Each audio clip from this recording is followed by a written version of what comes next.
The stars outside the window blinked like tiny fires in the black sea of space. Lieutenant Mason Reese stood near the glass, arms crossed, his eyes scanning the darkness. It was quiet on Outpost Enceladus. Too quiet. The station floated at the edge of human space, far from Earth, guarding nothing but old rock and dust. He wasn't supposed to be here. Mason had been a soldier, trained for war. But after the last conflict on Titan's moons, he chose peace. Now he worked as a scout and security. Officer, low importance. Or so he thought. That changed when the alarms began. "Unidentified ship detected," said the station AI, its voice calm but sharp. "Trajectory, unstable. Possible crash." Mason turned away from the window and ran toward the control center. Red lights flashed across the halls. By the time he reached the main room, the screen already showed it a strange ship spinning out of control, heading for the nearby planet. "Origin?" he asked, catching his breath. "Unknown," replied the AI. "Design does not match human, Draxian, or any known Alliance vessel." The ship hit the planet's surface with a quiet flash of light. No explosion, no flames. Soft pulse. Like a candle dying in the dark. Mason stared at the screen. He didn't need orders. His instincts took over. Hours later, Mason's small shuttle descended through the planet's thin atmosphere. It was a silent world covered in ash and ice. The crash site stood out like a bruise against the gray landscape. The alien ship had left a long scar on the ground. Metal torn and scattered. He stepped out of the shuttle, wearing a light armor suit. Snow crunched under his boots. The air smelled cold and metallic. The alien ship was smooth and curved, not like anything human built. Its surface shimmered faintly, almost like skin. He raised his scanner. Life signs. 1. Faint. Inside. Still breathing, he muttered. The ship's door was damaged, but Mason managed to force it open. The interior was strange soft, glowing walls, no sharp edges, no buttons. In the center of the small cabin, someone lay still. A woman, at least, she looked like one. Her skin was silver with a soft glow, and her body was tall and slender. Intricate patterns moved slowly across her skin, like ink in water. She wore a kind of armor made of light materials, broken in some places. It was blood-shimmered dark blue at her side. She was hurt, but alive. Mason hesitated. He had trained for war. He had faced danger before, but this was something new. She wasn't a soldier, wasn't a monster. She looked peaceful, even in pain. He stepped closer, slowly. Her eyes opened, bright, glowing, deep violet. They stared into his with no fear, only curiosity. Mason froze. His hand moved to his sidearm. The alien woman didn't move. She blinked once, then winced in pain. "No sudden moves," Mason said softly, though he knew she didn't understand. He knelt beside her and opened his med kit. "I'm not here to hurt you." She tried to speak, but no sound came. Instead, he felt something, a soft pressure in his mind, feeling like someone tapping his thoughts. He almost dropped his scanner. Not enemy. The thought wasn't in words, but it was clear. She was speaking to him telepathically. He stared. At her, unsure, she reached out a trembling hand. Fingers long and graceful, and touched his shoulder. Another thought passed into him. "Please." Mason made his decision. Back on the outpost, the station's medic worked quickly. Mason watched as the alien woman was placed in a sealed room for safety. She was stable now, but unconscious. The officers on the station weren't happy. "You brought an unknown alien on board," said Commander Yelton, frowning hard. "Without clearance? Without backup?" "She was hurt," Mason replied. "Alone? Dying? She could be a spy? Or worse. You don't know who she is." "She spoke to me. Not in words. Thoughts. She asked for help." Commander Yelton folded his arms. "Till we know more, she stays under lock and scan. No one gets close?" "Understood?" Mason nodded. But his mind stayed on the woman, on her strange eyes, her calm presence, her silent voice inside his head. He had faced many enemies before, fought many battles, but none of them had made him feel like this. He was not afraid of her strength. He was afraid of what he felt. That night, as the stars turned slowly in the sky, Mason stood again at the window. Behind him, in the medical wing, an alien woman slept in a quiet room. Healing, he wondered who she really was, where she came from, and why. When he looked into her eyes, he felt like his life had just changed forever. Days passed slowly on Outpost. Encelus. The stars outside kept blinking, as if watching. Inside the station, things were not quiet anymore. People whispered. Security stayed on alert. An alien had arrived, and no one knew if she was friend or danger. But Mason Reese visited her every day.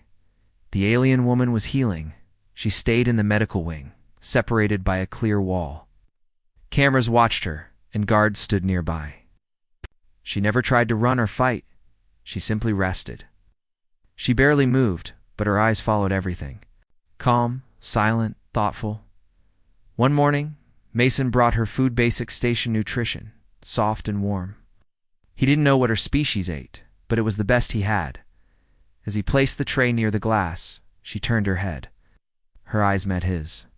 Violet, deep, like a sky before a storm. He spoke softly. You need a name. I can't keep calling you the alien. She tilted her head. He touched his chest. Mason. She blinked, then closed her eyes for a moment. He felt a small pressure in his mind again. Not painful, just like a tap. Then a whisper dash. Sir. It wasn't a voice. It was a thought. Placed carefully, he smiled. Soraya. Wait. Your name? She nodded once. Over the next few days, Mason and Soraya began to understand each other slowly, silently. Her words came through images, feelings, and simple ideas placed in Mason's mind. He asked, Where are you from? A picture came into his head, a world of light, with tall silver towers, floating gardens, and rivers that shone in the dark. Strange birds flew in purple skies. She was from a place far from human space, a world called Zaire. He asked why. Were you alone? She hesitated. Then an image appeared, her ship broken, chased, flames in space. A dark, spiky fleet behind her. Her voice came again in Thought Draxians. Hunters Mason knew that name.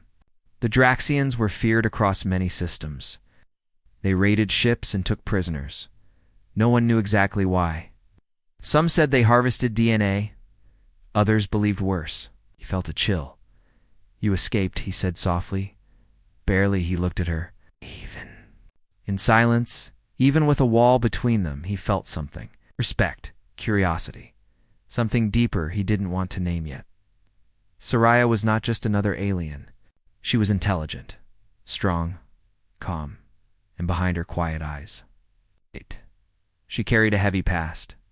Commander Yelton was not pleased.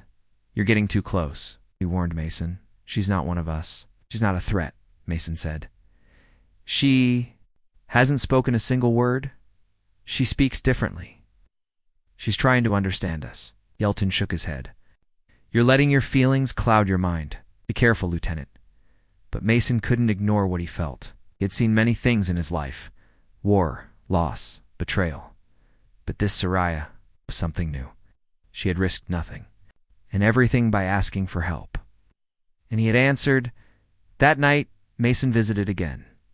Soraya sat on her bed, her hands resting on her knees. She looked at him with soft eyes. I brought you something, he said, holding up a small tablet. It's a translator program. Maybe it can help you learn some words. He placed it near the wall. She walked forward and picked it up. Her fingers moved over the screen, curious. Words appeared. She watched closely. Mason smiled. Hello. She tried to speak. Her lips moved, slow and careful. H. Hello. Her voice was smooth, soft, like wind through glass. It was the first real sound she made. Mason was surprised, but also proud. You're learning fast, he said. She closed her eyes and sent a thought. Want to understand? Want peace? He nodded. Me too. The next day, everything changed. Sensors picked up something in deep space. Sharp. Deadly. Draxian ships, the AI warned. 3 vessels. Approaching system. For hours to contact. Alarms sounded. Lights turned red. The commander called a full lockdown. Defense shields rose. Weapons were charged. But Outpost Enceladus wasn't a battle station it was built for. Research, not war. Mason rushed to the medical wing. Scifi was already standing. Her eyes glowed brighter. She had felt them coming. "They followed you," Mason said. She gave no answer, only looked down ashamed. "It's not your fault. They always chase." The thought echoed in his mind, dark and quiet. "We won't let them take you." Later, during the emergency meeting, Commander Yelton gave his orders. All civilians and non-essential staff are to evacuate to the moon base. We'll hold the station for as long as possible. The alien is to be placed in secure storage until further instruction.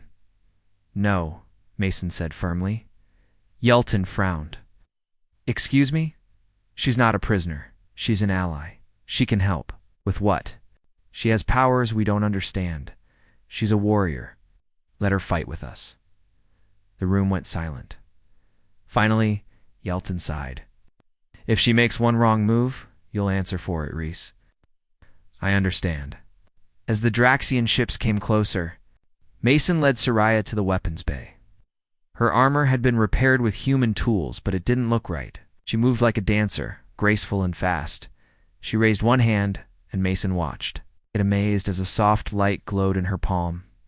It grew into a small energy blade, not a machine, part of her. Her people were different, strong in ways humans had never seen. "You sure you're ready?" he asked. She gave him a look, not angry, not proud, just honest. "I was born ready," Mason smiled. "Then let's show them what you're made of." Red lights flashed across Outpost Enceladus. The soft hum of the station was now filled with sharp voices, running boots, and the sound of weapons being loaded. The enemy was close.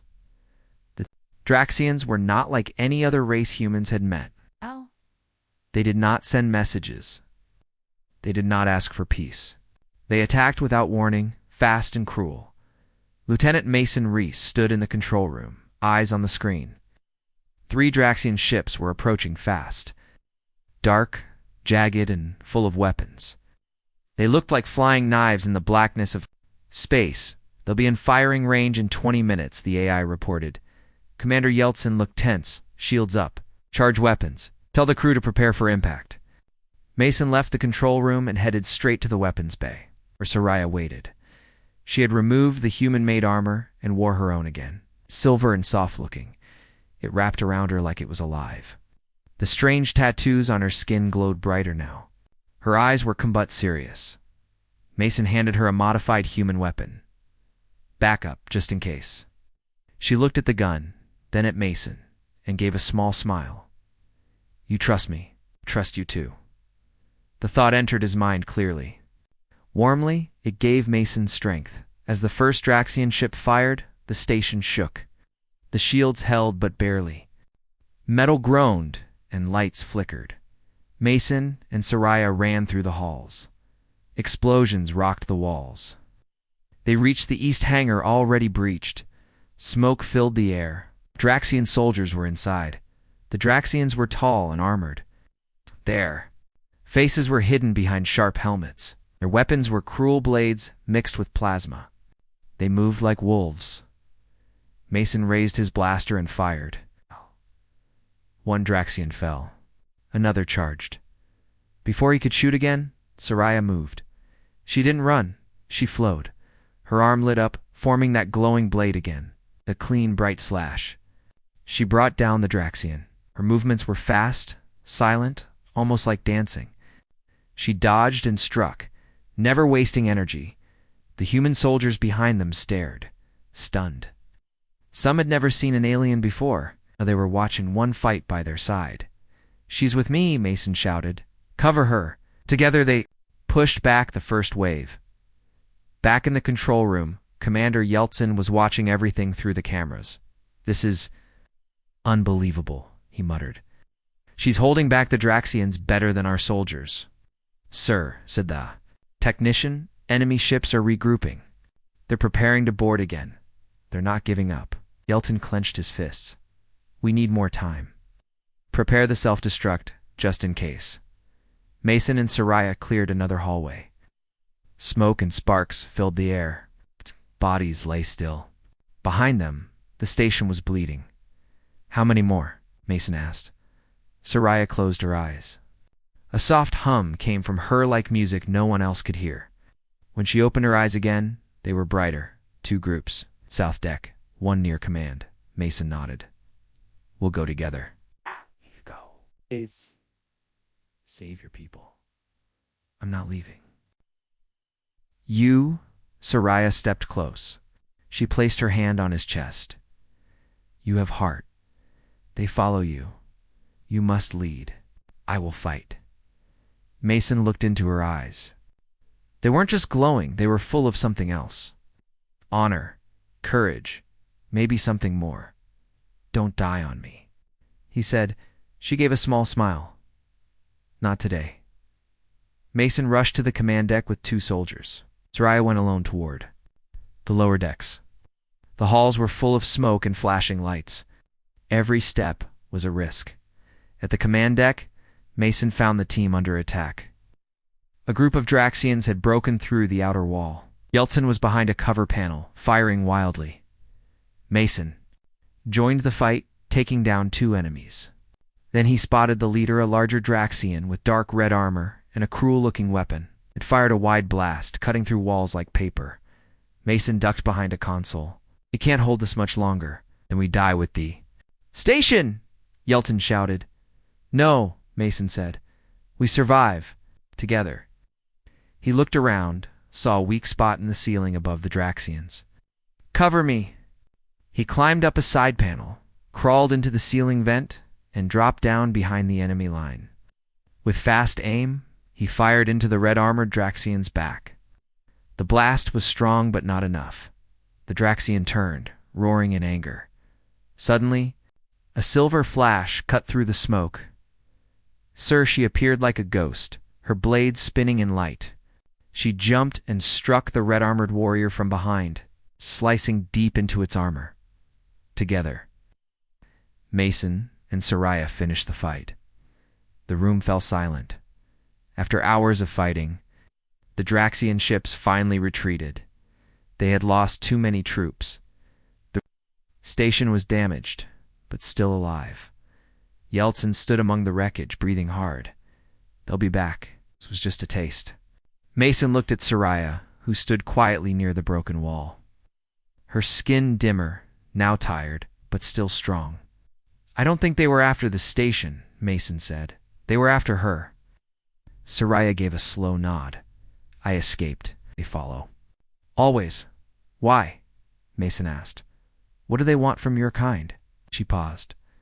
Then, gently, a thought came. Our power, our blood, our secrets. Mason felt anger rise inside him. Not just as a soldier, but as a person. No one should be hunted for who they are. We won't let them take you, he said. You're not alone anymore. There was something new in her gaze now. I know. That night, the station was quiet again. Wounded were treated, fires were put out, everyone was tired but alive. Mason sat alone by the window, looking out at the stars. He heard soft footsteps behind him. Soraya. She sat beside him, close, quiet. He spoke first. When I saw you in that ship, I was afraid to go near you. She looked at him, curious. But now, he said, I'm glad I did. Soraya didn't answer with words. She placed her hand gently on his. In the silence of space, something new had begun. The stars outside Outpost Enceladus shone cold and distant. Inside the station, repairs had begun. Walls were patched, systems were restored. The soldiers rested, but no one truly relaxed. The Draxians had left. But not for long. Lieutenant Mason Reese knew this. He stood by the control screen, staring. At the empty space, where the enemy ships had vanished. They'll come again, said softly. Behind him, Soraya stepped into the room. Her skin, once glowing bright silver, now dimmed to a soft gray blue. She had healed, but the battle had. taken something from her. Still, she stood tall. They want you, Mason said, turning toward her. Why? Soraya looked at the stars. A quiet thought formed in Mason's mind. Not just me, my kind, our energy, our minds. You said they want your blood? What does that mean? Soraya raised her hand. A small glow appeared at her palm, gentle, pulsing like a heartbeat. Then it faded. My people are born with light. It lives in us. It connects us. Draxians take it, try to copy it, breaks them. Mason understood. The Draxians weren't just chasing power. They were stealing it. Then we need to stop them, he said later that day. Commander Yeltsin called Mason to the strategy room. We've tracked one of the Draxian ships, he said. It didn't leave the system. It's hiding behind a moon. Waiting for a second attack, Mason guessed, or for us to make the first move. Mason looked at the display. We can't just sit here. We need to take the fight to them. Yeltsin frowned. You want to lead a team? I want to take Soraya with me. The room went quiet. She's not just another alien, Mason continued. She knows them. She can stop them, but not from here. We need to find out what they're planning. Yeltsin studied him. If you go, there's no backup, no rescue. Do you understand? Mason nodded. We're ready. Hours later, a small stealth shuttle left the outpost, flying low past the asteroid field. Inside were Mason, Soraya, and 2 crew members, pilot Arlen and engineer Kale. The mission was simple. Locate the Draxian ship. Scan it. Learn their plan. Escape if possible. The ship moved quietly through space, shadows slipping past its wings. Mason sat beside Soraya in silence. Are you afraid? He asked. She looked at him. A pause. Then a soft answer in his mind. Yes, but not of them. Then of what? Of what happens next. They reached the hidden moon within an hour. Behind it, the Draxian vessel floated like a beast, sleeping in the dark. It was huge, far larger than Mason expected. Sharp angles. Black metal. Glowing red lights along the sides. Scans picking up a signal, said Arlen. They're not just waiting. They're calling others. Mason's jaw tightened. A beacon. Kale looked at the screen. If more of them come, we won't survive. Mason turned to Soraya. Can you stop it? She stared at the ship, then nodded slowly. I must go aboard. That's too dangerous. It must be stopped now, or war will come. The team landed on the dark side of the moon, out of sensor range. From there, Soraya and Mason would sneak aboard the Draxian ship using a docking tunnel once used for trade. The Draxians had likely forgotten it still worked. Before leaving, Soraya turned to Mason. If I do not return, don't say that. Mason cut her off. We go in together. We leave together. She placed her hand gently over his heart. Your light is strong, stronger than mine. He took her hand. Not without yours. The Draxian ship was dark inside. Cold metal halls, red lights blinking. Air felt heavy. Mason kept his blaster ready. Soraya walked ahead, her glowing patterns lighting the path. She moved like she had walked here before. They reached the core room. Without alerting guards, in the center of the room stood a beacon tower. It hummed with low energy, sending waves into space. That's the signal, Mason whispered. Soraya stepped forward, placing both hands on the beacon. Her eyes closed. Her skin glowed brighter. She was trying to drain it, shut it down from. The inside suddenly, a sharp voice echoed through the chamber. You return, traitor. Mason spun around. A large Draxian soldier stood behind them, taller than any before. Armor like black bone. You should not have brought a human, the Draxian growled. You dirty your light. Mason raised his blaster. She's not alone anymore. The Draxian drew his blade. She never was. He lunged. The fight was fast. Loud. Sparks flew as weapons clashed. Mason fired twice. Missed. The Draxian was too fast. Sir broke the beacon's beam and turned. Her arm glowed bright. She struck hard, blade to blade. The Draxian pushed her. Back. Mason found his chance. He aimed and fired again. This time the blast hit true. The Draxian fell, groaning, armor cracking. Sariah walked over, breathing hard. He was my brother. Mason looked at her, stunned. He followed the wrong path. Chose hunger over harmony. She pressed her hand to the beacon once Morand. With a flash, it powered down. The red light faded. The signal was gone. Mason and Sariah raced back through the halls. Alarms were sounding now. The ship knew they were. There, they reached the docking tunnel. The others were waiting with the shuttle. "Start the engine," Mason shouted. They jumped aboard. The door closed just as the Draxians reached the airlock. Plasma fire struck the side, but the shuttle pulled away. They flew fast through space. Fire behind them. Sariah sat beside Mason, eyes closed, weak but safe. "You did it," he whispered. She opened her eyes. "We did it, back on Outpost Enceladus." The stars blinked again, but this time they seemed calmer. The crew welcomed Mason and Sariah as heroes. The Draxians had gone silent. The beacon was destroyed. For now, the war was paused. That night, Mason walked the quiet halls alone, till he heard soft steps behind him. "Sir." She stood beside him, looking out the same window as always. "You could leave now," Mason said. "Go home, you've done your part." She didn't answer. Instead, she placed her hand over his. "Home is not always a place. Sometimes it's a person," Mason smiled. And together they watched the stars. The station was quiet. After the battle with the Draxians and the destruction of the beacon, peace had returned for now. Repairs continued, but the crew walked with lighter steps. Smiles returned to faces. Hope had returned. Lieutenant Mason Reese stood in the garden deck. It was the only place in Outpost Enceladus where real plants grew, mostly for air purification, but also to give people a moment of calm. He liked it here, and lately, someone else did too. Sariah stepped into the garden, her presence soft and quiet. The soft blue light of her skin shimmered under the lamps. Mason smiled. "Couldn't sleep either?" She shook her head gently. He patted the bench beside him. She sat, folding her legs with grace, eyes scanning the vines climbing the wall. "Did your planet have gardens like this?" he asked. She nodded, then reached out her hand. A memory flowed into his mind like a whisper. A bright world with silver trees and flowing water. The air sparkled with gentle energy. People like her, peaceful and glowing, sang through the air with thought, not sound. It was beautiful, and now gone. They took it. Mason felt the sorrow behind the thought, not just sadness, loss. Her home had been destroyed, not just attacked. "They'll pay for what they did," Mason said softly.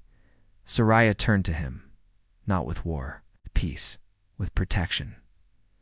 "That is stronger." Mason admired her. Even after all the pain, she still chose peace over revenge. He wondered if he could be that strong. Later that day, Commander Yeltsin gathered the team for a meeting.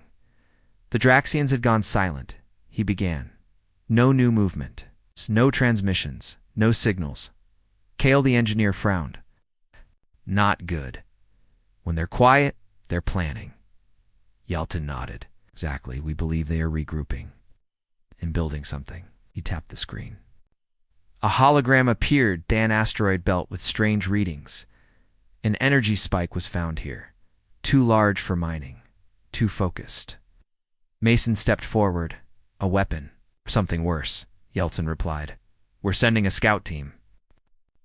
Turned to Mason and Sariah. "You've done well before. I want you both to lead." The next morning, Mason and Sariah boarded a small scout ship with Kale and Arlen. They were headed deep into the asteroid belt, no known paths. No safe maps. As they entered the field, large rocks floated around them like frozen giants. It was dangerous, but the pilot was careful. Inside the ship, Mason checked his gear.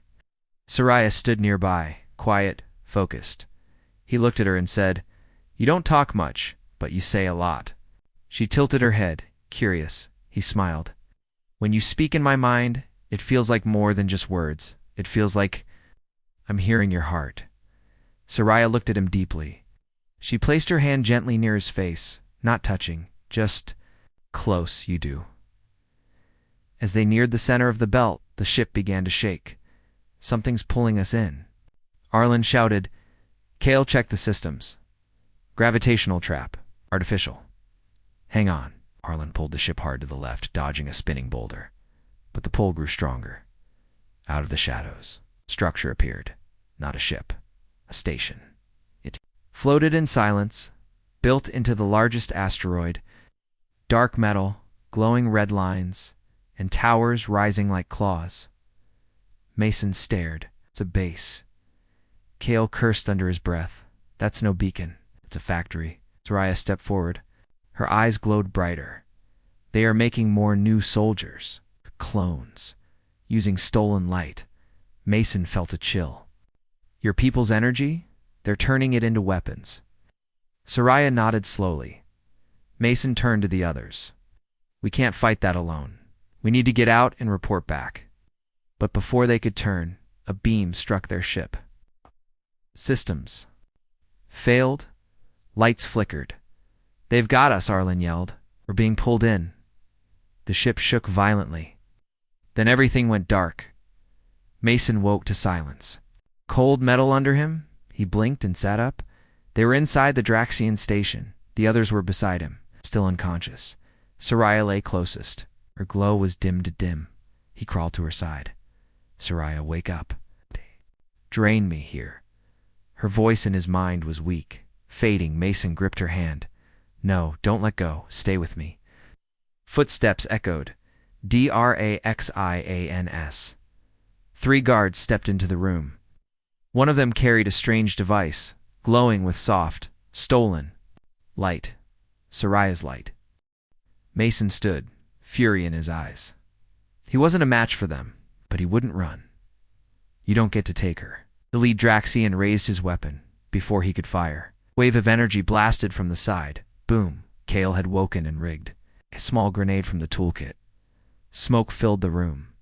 Mason grabbed Soraya and pulled her up. The others ran. They moved through the station's halls. Alarms blaring. They reached a power chamber where glowing containers lined the walls. Inside each container, a spark of light. Soraya's people. They are trapped. Lost. I must free them. She reached out. Her skin flickered brighter. No, Mason said. You'll burn yourself out. If I don't, they will burn forever. She pressed both hands to the container. Her light grew stronger, brighter. Waves of energy spread across the room. The lights inside the containers pulsed, and then broke free. Suddenly, Soraya collapsed. Mason caught her. No, no, no, no. Stay with me. Her voice came soft but clear. I gave them hope. Now, I rest. The scout team escaped just as the station shook. The freed energy caused a meltdown. Explosions tore through the walls. Their ship, now barely working, flew away from the wreckage as the Draxian base collapsed behind them. Back on Outpost Enceladus, Soraya was taken to the medbay. She was alive, but weak. She had given everything, Mason. Stayed by her side, holding her hand, Commander Yelton visited. You saved more than lives today. You've stopped a war. Mason looked at Soraya. She did. I just followed her light. That night, Soraya finally opened her eyes. Mason was there, smiling. You're safe, he whispered. She gave a small, tired smile. So are you. And in that quiet room, hand in hand. Their bond grew stronger, not just between a human and an alien, but between two souls who had chosen hope over hate. Together, they would face whatever came next. Days passed slowly on Outpost Enceladus. The Draxian base had been destroyed. Soraya had freed the trapped energy of her people. The galaxy had avoided another war. For now, the stars were quiet, but Mason Reese could not rest. He spent most of his time in the medbay, sitting by Soraya's side. She had not spoken in days, not even in thoughts. Her glow was faint, like a candle near its end.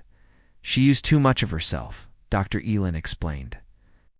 Her kind is made of light, and she gave most of it away. Mason nodded but said nothing. He just held her hand. Outside the medbay window, The planet below turned slowly. Mason often stared at it, wondering what it would be like to live. Without war, without fear. He heard footsteps and turned. Commander Yeltsin stood there. "We've received a message," Yeltsin said. "From Soraya's people." Mason stood quickly. "Hey, there are more of them." Yeltsin nodded. "Scattered, but alive." When Soraya freed the captured energy, it reached others. They felt it. They followed it here. Mason felt a spark of hope. It's just not alone anymore. Yeltsin smiled faintly. "None of us are." The next day a ship arrived. It was nothing like the machines of humans or the harsh designs of the Draxians. This ship shimmered like water, glowing gently as it moved. When it landed, several tall silver-blue beings stepped out. They moved without sound, their steps light as feathers. Their skin glowed like Soraya's, only brighter. Mason approached them with care. One of them stepped forward, his eyes glowing soft white. "You are the one who walks with her." Mason nodded slowly. "Yes, I'm Mason Reese. We are Soraya's kin. We felt her call. Her light guided us here." He looked back at the medbay window. "She's fading." The being stepped closer. "Then we must guide her home." Inside the medbay, the room filled with soft light. The visitors placed their hands gently on Soraya's body. A low hum filled the air. Mason stepped back, unsure, but one of the beings placed a calming hand on his shoulder. "She is not gone. Her light sleeps. We will awaken it." The light grew warmer, filling the room like sunlight. Then her fingers moved. Her eyes opened. "Mason," she whispered. He rushed to her side. "I'm here." Voice echoed in his mind. "I dreamed of stars. And you were there." Mason smiled through tears. "You came back to me. I never left." Over the next few days, Soraya regained her strength. The light in her skin returned, stronger than before. Her kin remained close, helping her heal. The outpost crew watched in awe. They had never seen beings so peaceful, yet so powerful. One evening, as the sun dipped behind the planet, Soraya walked with Mason in the garden deck. "The stars are changing," Mason said. "Peace feels real for the first time." Soraya nodded. "But peace must be kept. Not just one." She turned to him. "My people wish to build something here, not just a base, a place of learning, sharing." Unity. Mason looked at her, surprised. "With humans. With all. Even Draxians if they choose light." He laughed softly. "That's a big dream." All dreams are before they are born. A few weeks later, construction began near Outpost Enceladus. Not a military base, a sanctuary. Humans, Soraya's, people, and even former enemies worked side by side. Not with weapons, but with tools and vision. They called it the Star Bridge. It would become the first shared city among species, a symbol of hope. Built in orbit, floating between worlds, Mason took a role in leading the project. Soraya joined, him guiding not just with her thoughts, but her light. Together, they brought others closer. One night, Mason stood on the top level of the half-built Star Bridge. Looking out into the stars, Soraya joined him, floating gently beside him. "Do you still hear them?" I asked. "The stars, I mean." "Always. But now I hear something else, too." "What?" She touched his chest. Over his heart, months passed. The Star Bridge grew. Peace talks between human leaders and Soraya's people continued. Former Draxian soldiers who had left the war were invited to join only those who rejected violence. It was not easy. Some humans didn't trust aliens. Some aliens didn't trust humans. But slowly bonds formed. One by one, the walls fell. One morning, Mason stood in the command hall of the Star Bridge. He wore a new uniform, simple, white, with silver stripes. Beside him stood Soraya, glowing with calm pride. Representatives from Earth, Soraya's world and neutral systems sat before them. Today they would sign the Unity Pact, the first true peace agreement between stars. As the room quieted, Mason stepped forward. "Once we feared each other. We fought, we bled, and we lost. But one act of courage by someone not of my world changed everything. He looked at Soraya. She gave light where there was only darkness. And now, together, we offer that light to others. He signed the pact. Soraya placed her hand over the paper. Her glow marked it with a symbol star within a circle. The room erupted in quiet applause. History was made. Later in their private quarters, Soraya rested with her head on Mason's shoulder. The stars outside twinkled gently. "This is just the beginning," Mason said. "Yes, but it is the right beginning." He looked at her, his eyes soft. "You once told me your people were made of light." She nodded. Double quotes. "Well," he said, "maybe that's why I feel brighter when you're near." Soraya smiled. "And maybe you were made to carry that light forward." Together, their hands intertwined in silence. They watched the stars, no longer just distant lights, but bridges between hearts, between worlds. A future written not in war, but in wonder. Years passed since the Unity Pact was signed. The Star Bridge, once just steel and dreams, had become a glowing city in space. Its towers rose like fingers reaching toward the stars, and its walkways shone with soft light from both Earth, technology, and the living energy of Soraya's people. People from many worlds now lived here, humans, Sarajans, and even peaceful Draxians. They worked, studied, and grew together.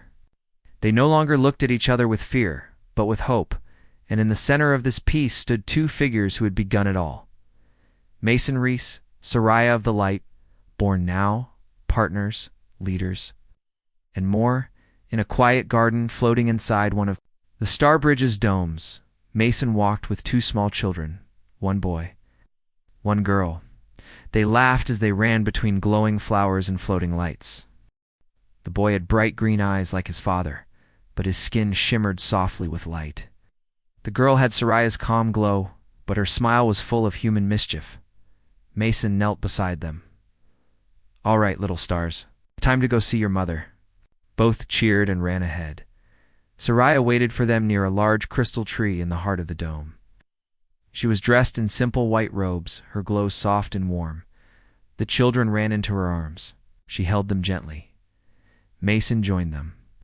His eyes met hers, and for a moment, no words were needed. This was the future they had once only dreamed about. Later that evening, the family sat in their home, a quiet space high above the city, with a full view of the stars outside. The children had fallen asleep, holding a glowing orb that played soft melodies from both Earth and Soraya's homeworld. Mason watched them. "Peaceful. I never thought I'd see this day," he whispered.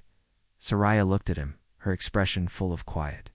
"Joy, they are both of us, and more. A new beginning." Mason nodded. "Will the world accept them?" "The world is already changing. They are the proof." Despite the peace, not all things were easy. There were still some who feared change. Some on Earth did not like the mixing of humans and aliens. Some Sarians thought Soraya had given too much of herself to Earth. Mason once heard someone whisper in a hallway, "They call her the Bridge Mother now, like she doesn't belong to her own people anymore."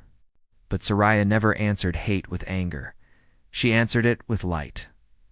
One day, a message arrived. It was from a distant colony on the edge of known space. The message was simple. "Help. We are under attack. Unknown species. A Draxian, not Sorayan. Not human."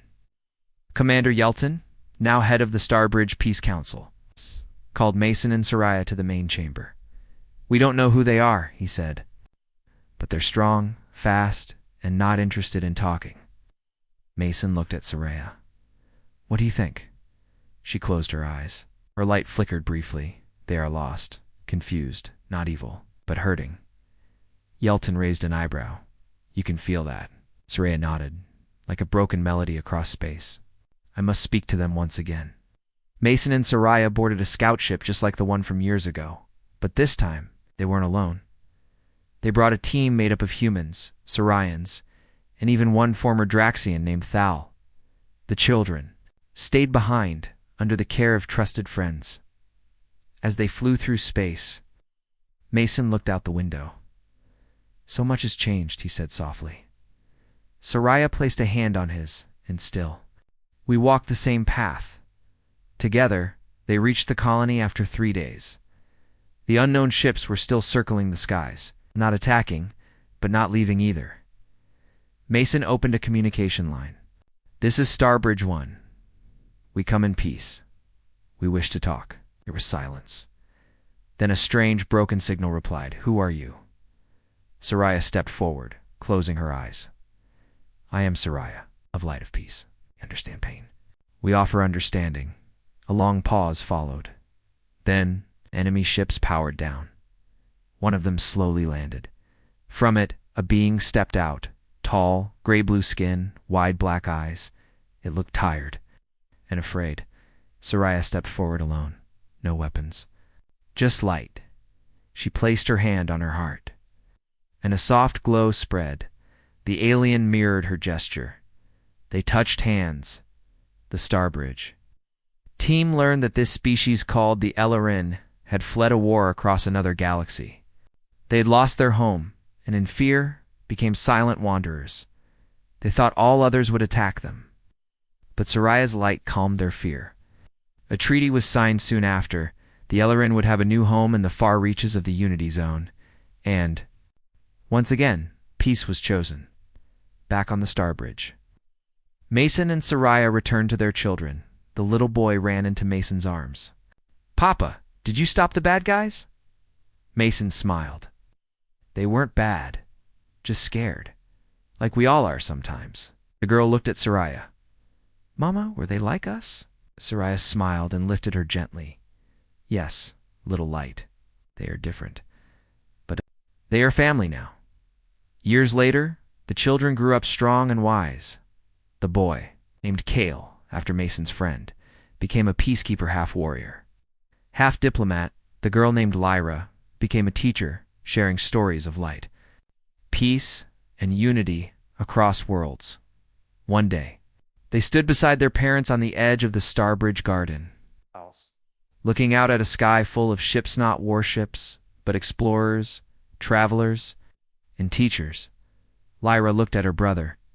"Do you think the stars will ever stop changing?" Kale grinned. "Let them change. That's how we grow." Soraya and Mason stood behind them, holding hands. Together they had crossed fear. Together they had built peace. Together they had created something new, not just a bridge between worlds, but a family. The end.